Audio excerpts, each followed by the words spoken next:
What is the problem that Confucianists define as central, and what's their solution? Well, the problem is chaos.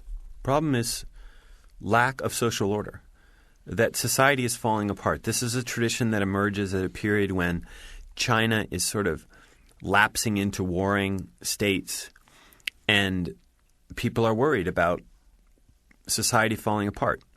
And so Confucianism takes its aim at that problem and says, listen, our goal is social harmony. Our goal is social order.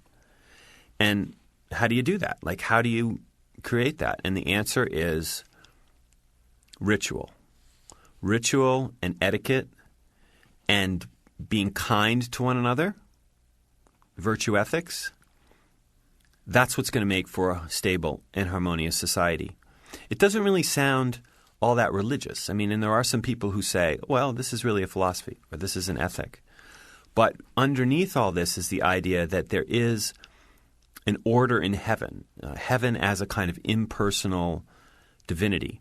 And what we want to do is bring the heavenly order to the earthly realm. And the way to do that is to act as we're supposed to act toward one another, to do the right etiquette vis-a-vis one another, and to follow a series of rituals that will make us feel close to, empathetic toward one another. And that's the Confucian way of life. And isn't education also a part of this? Absolutely. And, Confucius was a teacher. And I have to say that my heart as a teacher really warms towards Confucianism because this, more than any other religion, with the possible exception of Judaism, is the one that really values learning. And it says, look, how are you going to hold a society together with people who don't understand their traditions, who don't understand their history, who haven't read their classic texts? And the answer is you can't, according to Confucians. And that's why learning was so important. Confucius was a teacher. He went around as a kind of itinerant teacher, teaching people to read the great Chinese classics. And that's what Confucianism continues to stand for today. And when did he live? And what did he was a teacher. I know in the book you compare him actually to Socrates in the methodology that he used, the questioning that he used with his students.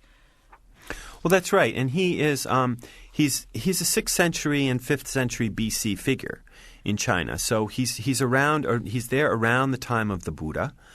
In the sort of what's sometimes called the axial age. The Buddha, of course, is off in India, not in China. But he emerges then, and he tries to get government work. He's never really that successful. He ends up being a teacher who goes around and tells people, listen, we need to cultivate these two virtues. One is called ren, which is human-heartedness, and the other is called li, which is translated as sometimes ritual or etiquette or propriety. And the two are related to one another. One is sort of more a kind of fellow feeling, or we might say empathy or benevolence or love even. That's ren. And then li is this idea of just doing the right thing in the right situation. And that's what is going to make us human. You become human in the Confucian tradition by being social, by being engaged with one another, by being part of community, not at all through individual freedom, like we think of with, say, the Transcendentalists in America, or like will emerge with the Taoists in China. Mm-hmm. So he's really emphasizing these two mutually reinforcing values of ren and li. Confucianism is sometimes thought of by people as being rather rigid and hierarchical in its norms, in the way it plays out. That subjects submit to rulers, children submit to parents. There seems to be this rigid hierarchical order, and that the ceremonies or the rituals go with it. How do you respond to that description? Well, I think that's right. I mean, I think that this is probably the most anti-American religion in the book. Anti-American in what sense? Well, anti-American, I guess anti-American is the wrong phrase, but un-American. That's where I'm going. Un-American, because America is so much, first of all, about youth, but it's also about egalitarianism. Equality is one of the great American virtues. And Confucianism says that there are really 5 relationships in society. And what keeps society harmonious is everybody knowing their role in those relationships. So you have the ruler and the subject. And the subject should be like a subject, and the ruler should be like a ruler. So the ruler should boss people around and the subject should, bow down and agree. Parent-child is the second one.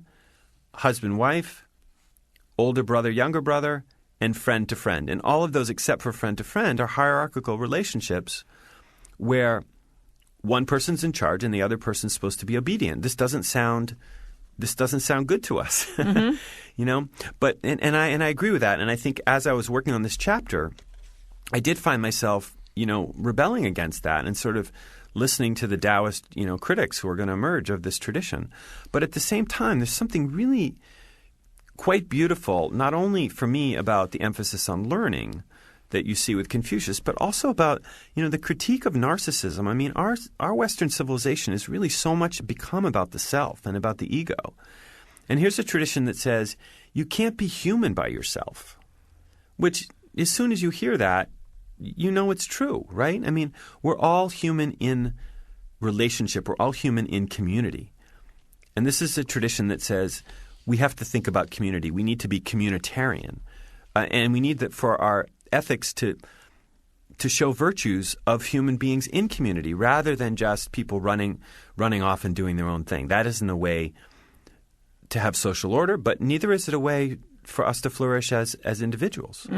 You point out in the book, though, that Confucius says that those in the superior position in this hierarchical relationship have definite responsibilities and indeed are supposed to be human-hearted in the way they interact with whoever their subordinate is.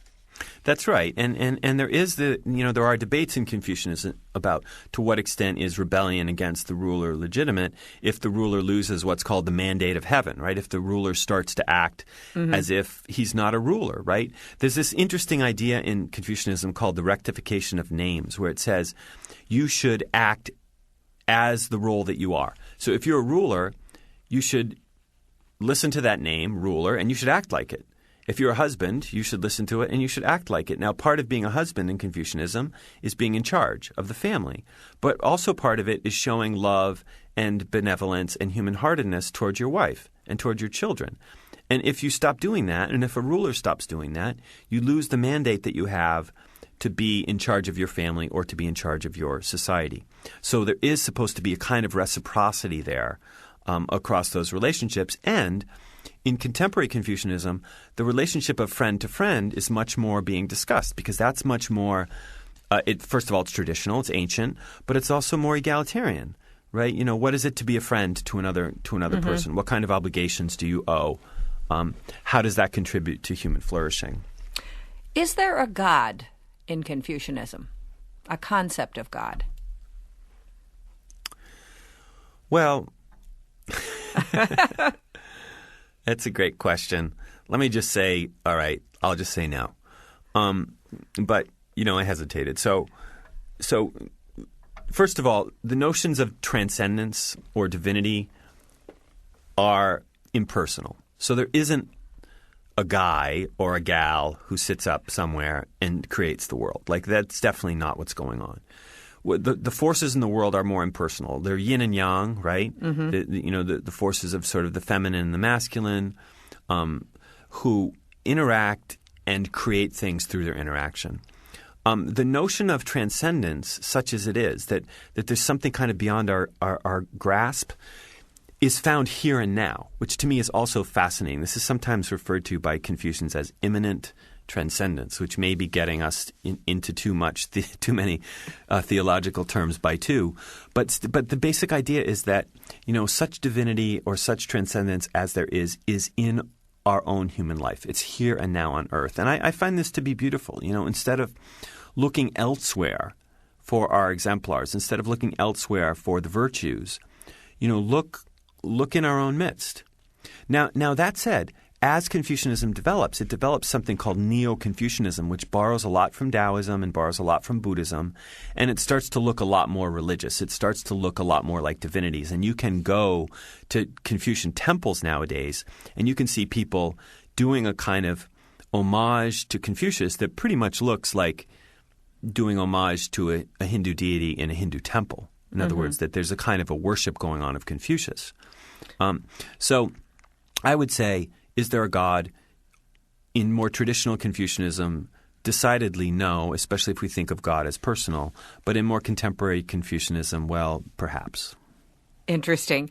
Now, there's also nothing, I don't think, reading your book, nothing that we would recognize as a creed, because it is possible to be a Confucianist and to be something else at the same time, like a Buddhist or a Taoist, right? That's right. I mean, Confucianism is much more a way of life, and particularly a way of living ethically and ritualistically in the world. It's really about ritual and ethics, I would say. Mm-hmm. And there is this idea in China that's really fascinating of the three teachings, where everybody in China, it is said, is a Confucian, a Taoist, and a Buddhist. If you're called up by a pollster, like sometimes happens in America, what's your religion? In China, you'd say, well, you mean one? I'm supposed to pick one? I'm a and there's a saying, you're a Confucian at work, you're a Taoist on the weekend, and you are a Buddhist at death. Because the Buddhists are the ones who deal with problems of afterlife reincarnation that are really ignored pretty much in Confucianism. And Confucianism tells you how to act on a day-to-day basis. It tells you how to act toward your parents. It tells you to work hard. It tells you to be thrifty. Right? It tells you to have those virtues that work in the workplace and in the political space and in the public realm. And then Taoism gives you the freedom to wander off on the weekend up into the mountains. So there is a sort of mutual reinforcing nature of these three teachings, and there isn't a sort of jealous God idea here that you need to pick one or the other. Mm. And now, what about an afterlife? Is there any concept of that in Confucianism? Not really. I mean, there isn't. I mean, the idea is that here we are, and the goal is social harmony right here. Mm-hmm. And so unless the afterlife is going to help us with that religious goal and attacking the problem of social chaos, what good is it? Now, that said, as Confucianism develops into something that's called NeoConfucianism and then the new Confucianism, there is influence from Buddhism. And there starts to be the idea of sort of, well, why should we ask the Buddhists what to do with a dead body, right? Why should we ask the Buddhists what to do with the afterlife? We should have reflection on that too. And Confucians start to do that. But it really is through interaction with other well, not others, but Buddhism in particular, that gets them to start to think about these things. And what about prayer or ritual? If you went to a Confucian temple, like you said, you might find something that looked like the worship of like a Hindu deity or something there. But what's norm for Confucianism for prayer or ritual? Well, the ritual really has to do with how you act toward other people.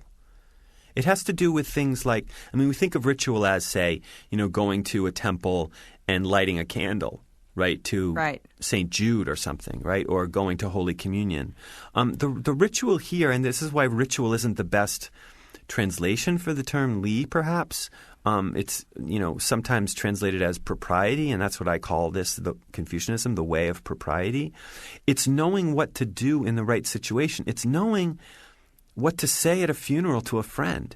It's knowing how to shake someone's hand and look them in the eye. It's knowing how to bow in front of someone who is your elder. In other words, the rituals of everyday life. Exactly. It's the rituals of everyday life. It's not rituals around, being nice to the gods, because there really aren't gods. Mm. Or at least the gods aren't so important here.